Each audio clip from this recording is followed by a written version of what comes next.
मित्रों, इस संसार में सारा खेल मन का ही है। आपके साथ जो कुछ हुआ है वह आपके मन के कारण हुआ है। जो हो रहा है वह भी आपके मन के कारण ही है और आगे जो होगा वो भी आपके मन का ही परिणाम होगा। हम सभी को बचपन से ही अच्छे व्यवहार, अच्छी नैतिकता, अच्छी शिक्षा और अच्छे संस्कार दिए जाते हैं। चाहे आप गरीब घर में पैदा हुए हो या अमीर घर में, हम बचपन से जो भी सोचते हैं, जो भी समझते हैं, वह अच्छे व्यवहार, अच्छे संस्कार के अनुसार समझते हैं। लेकिन जैसे जैसे हम बड़े होते जाते हैं तो हम देखते हैं दुनिया में बुरा ही बुरा होता है। आखिर ऐसा क्यों होता है, जबकि बचपन से सभी लोगों को उनके माता पिता, गुरु के द्वारा अच्छी शिक्षा, अच्छे संस्कार दिए जाते हैं। क्या आपने कभी सोचा है कि ऐसा क्यों होता है? असल में यह सारा खेल हमारे मन का है। इस पर आप जरा गंभीरता से सोचिए। जब एक बच्चा छोटा होता है तब उसकी इच्छा कम होती है, उसके विचार कम होते हैं। लेकिन जैसे जैसे वह बच्चा बड़ा होता जाता है उसकी इच्छाएं बढ़ती जाती हैं और अपनी उन्हीं इच्छाओं को पूरा करने के लिए उसका मन यह सोच ही नहीं पाता है कि उसकी वो कामना अच्छी है या बुरी। भगवान बुद्ध कहते हैं कि मन ही हमारे सभी प्रवृत्तियों और कार्यों का प्रधान है। यानी हम जो कुछ भी करते हैं वह सब कुछ अपने मन के कारण ही करते हैं। मन के कारण ही हमारे अंदर इच्छाओं या कामनाओं का जन्म होता है। आपने यह तो जरूर सुना होगा कि भगवान की मर्जी के बिना एक पत्ता भी नहीं हिलता, परंतु यह बात सिर्फ कुछ ही हद तक सत्य है। मेरा मानना है कि यह बात 100% उन चीजों के लिए सही है जिनके पास अपनी बुद्धि और मन नहीं है। परंतु हम मनुष्यों को ईश्वर ने मन और बुद्धि दोनों दिया हुआ है, इसलिए यह बातें मनुष्यों के लिए 100% सत्य नहीं है। असल में आपके मन के मर्जी के बिना आप कुछ भी नहीं कर सकते हैं। आप जब भी कुछ अच्छा करते हैं तब उसका श्रेय खुद को देते हैं, और जब कुछ बुरा करते हैं तो उसे भगवान या किसी और की इच्छा के ऊपर मर देते हैं। परंतु यह सारा खेल मनुष्यों के मन का ही है। यह मन भ्रम भी दिखाता है, खुशियां भी दिखाता है और आपको दुख भी महसूस होने देता है, और वही दूसरे समय आपको लालच भी दिखा देता है। हम सभी का हमारे मन पर काफी हद तक कंट्रोल होना चाहिए, परंतु पूरा जीवन मन ही हमको कंट्रोल करता रहता है। मन कहता है इस रास्ते पर चलो, तुम्हारा दुख दूर हो जाएगा। वह रास्ता सही भी हो सकता है और गलत भी हो सकता है, पर मन इसे क्लियर नहीं कर पाता है। वह सिर्फ यही सोचता है कि दुख कैसे दूर हो, और ज्यादातर लोग अपने मन के अनुसार गलत रास्ते पर ही चल जाते हैं। दोस्तों, मेरी यह बात सुनकर आपके मन में यह सवाल जरूर उठ रहा होगा कि आखिर यह मन हमारे साथ ऐसा क्यों करता है, क्यों यह हमारे साथ ऐसा खेल खेलता है। मित्रों, इसे आप एक कहानी से समझिए। यदि आप इस कहानी को सही तरीके से समझ लेते हैं तो आपको अपने सारे प्रश्नों के उत्तर जरूर मिल जाएंगे। एक बार एक गांव में एक गुरु थे जिनके बारे में यह कहा जाता था कि वे मन पर विजय प्राप्त कर लिए हैं और अब वह बिल्कुल शांत हैं। उनके अंदर कोई भी बुरी प्रवृत्ति नहीं रह गई है। दूर दूर से लोग उनके प्रवचन को सुनने आते थे, उनका आदर करते थे। लेकिन एक दिन उस गांव में एक महान गुरु आए और गांव के लोग उन महान गुरु के प्रवचन सुनने के लिए इकट्ठा होने लग गए। धीरे धीरे समय बीतने लगा और गांव के लोग उन महान गुरु की ओर ज्यादा आकर्षित होने लगे।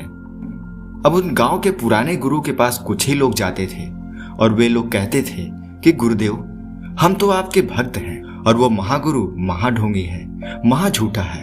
वह लोगों को बहला फुसला कर रखता है और धीरे धीरे सभी लोग उनके बातों की ओर खींचे चले जा रहे हैं, और वो तो आपकी भी निंदा करता है। वो कहता है कि आपने अपने मन पर कोई भी विजय प्राप्त नहीं किया है, आप झूठ बोलते हैं। गुरु अपने भक्तों के मुख से यह बात सुनकर मुस्कुराए और बोले, अगर तुम्हें भी ऐसा लगता है तो तुम भी वहां जा सकते हो। गुरु की यह बात सुनकर वे सभी लोग वहां से चले गए, परंतु रात भर उन गुरु को नींद नहीं आई। वो पूरी रात बेचैन रहे और उन्होंने सोचा क्यों न चलकर देखा जाए कि आखिर ये महागुरु कौन है। अगले दिन पुराने गुरु उस महागुरु के पास पहुंचे। उन्होंने वहां देखा, वहां बहुत भीड़ लगी है। सभी उन महागुरु की जय जयकार कर रहे हैं। यह बात उन गुरु को अच्छी नहीं लगी और वे लोगों के बीच पहुंचकर बोले कि इतने दिनों तक मैंने तुम सभी को ज्ञान दिया, तुम सभी उन्नत किए, और यह झूठा महागुरु न जाने कहां से आया और तुम लोग इसके पीछे पीछे चल दिए। देखना, एक दिन तुम लोग जरूर पछताओगे। मैं इस महागुरु को शास्त्रार्थ के लिए चुनौती देता हूं। ये आए और मेरे साथ शास्त्रार्थ करे, और अगर ये महागुरु जीत गया तो मैं यह गांव, यह नगर छोड़कर चला जाऊंगा। महागुरु ने गांव के पुराने गुरु की चुनौती को स्वीकार कर लिया और एक दिन दोनों के बीच शास्त्रार्थ शुरू हुआ। शास्त्रार्थ के समय जब पुराने गुरु को यह एहसास हुआ कि वो हार रहे हैं, तो वे बीच से ही उठकर वहां से चले गए और रात भर यही सोचते रहे कि कैसे इस महागुरु को इस गांव से, इस नगर से भगाया जाए। और इसके लिए वे कई तरीके के षड्यंत्र भी रच रहे थे, पर उनका कोई भी षड्यंत्र कामयाब नहीं हो पाया। और अंत में परेशान होकर एक दिन रात में वे अपने हाथों में हथियार लेकर महागुरु की हत्या करने के लिए निकल गए। वह गुरु हाथ में कटार लिए हुए महागुरु के आश्रम में पहुंचे और जैसे ही महागुरु पर प्रहार करने जा रहे थे, तभी महागुरु की आंखें खुल गईं और उन्होंने गांव के गुरु को रोकते हुए कहा कि क्या तुम्हें अभी भी ये समझ में नहीं आया है कि तुम अभी भी भ्रम में जी रहे हो? सोचो, अगर तुमने अपने मन पर विजय प्राप्त कर ली है तो यह हथियार तुम्हें किसने थमाया? यह क्रोध जो तुम्हारे ऊपर आया है, यह कहां से आया? कौन है इसके पीछे? गुरु ने कहा, यह सभी चीजें आपकी वजह से हैं। अगर आप यहां नहीं आए होते तो यह सब न होता। महागुरु समझ गए उन गुरु का मन पूरी तरीके से उन पर हावी हो गया है। उनकी आंखें बंद हो चुकी हैं और उनकी समझ भी खत्म हो चुकी है। महागुरु ने कहा कि क्या तुम बुरे इंसान हो? गुरु ने कहा नहीं। महागुरु फिर बोले, क्या तुम अत्याचारी हो? गुरु ने कहा नहीं। तो अवश्य ही तुम लालची होगे। गुरु ने कहा नहीं, ऐसा नहीं है। तब महागुरु ने कहा, तो तुम्हारे हाथ में यह हथियार कैसे आया? तुम क्या करना चाहते हो? तब गुरु ने अपनी हाथों की ओर देखा और कटार फेंक दी। वे महागुरु के चरणों में झुक गए और बोले, हे महागुरु, मेरी आंखें खोलने के लिए आपका धन्यवाद। पर हे महागुरु, मैंने तो अपने मन पर विजय प्राप्त कर लिया था, अपने मन पर काबू कर लिया था, फिर मेरे साथ ऐसा कैसे हो गया? तब महागुरु कहते हैं, मन कहीं नहीं जाता, यह हमेशा तुम्हारे साथ रहता है। असल में यह मन इतना चालाक है कि जब तुम सोचते हो कि तुमने मन पर काबू कर लिया है, तब यह तुम्हें भ्रम में रखता है और तुम्हें यह विश्वास दिलाता है कि हाँ, तुमने इस पर काबू कर लिया है, पर वक्त आने पर यह तुम्हें ही काबू कर लेता है। जब तुम हारते हो तो यह तुम्हें तुम्हारी जीत के सपने दिखाता है। जब तुम जीतते हो तब तुम्हें यह हार के डर से डराता है।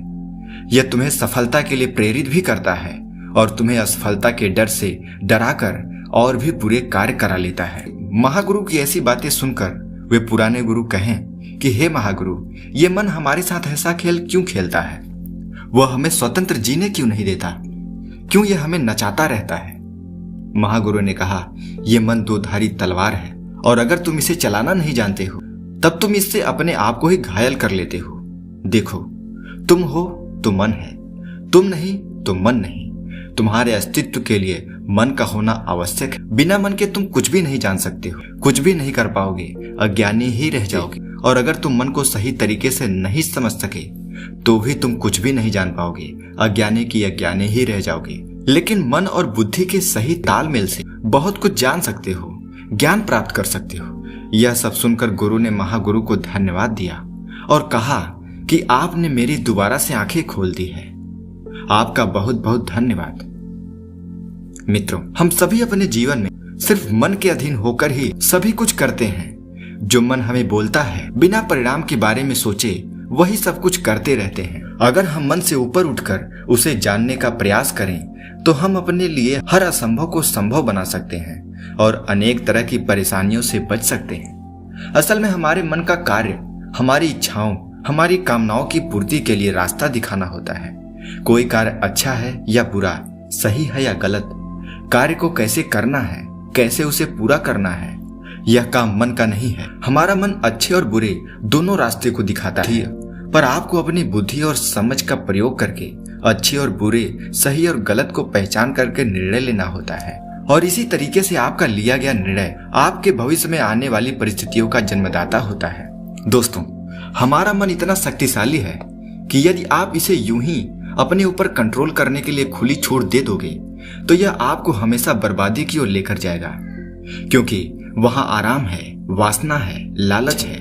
पर यदि आप इसका बड़े सूझबूझ से इस्तेमाल करते हैं तो यह आपको एक सफल व्यक्ति बनाएगा, आपको एक नई ऊंचाई पर लेकर जाएगा। दोस्तों, आपको यह जानकारी कैसी लगी हमें कमेंट करके बताइए। अच्छी लगी तो इसे लाइक कीजिए और मन के बारे में ऐसे ही जानकारी भरी वीडियो पाने के लिए हमारे चैनल को सब्सक्राइब कीजिए। तब तक मिलते हैं अगली इंफॉर्मेटिव वीडियो के साथ। नमस्कार।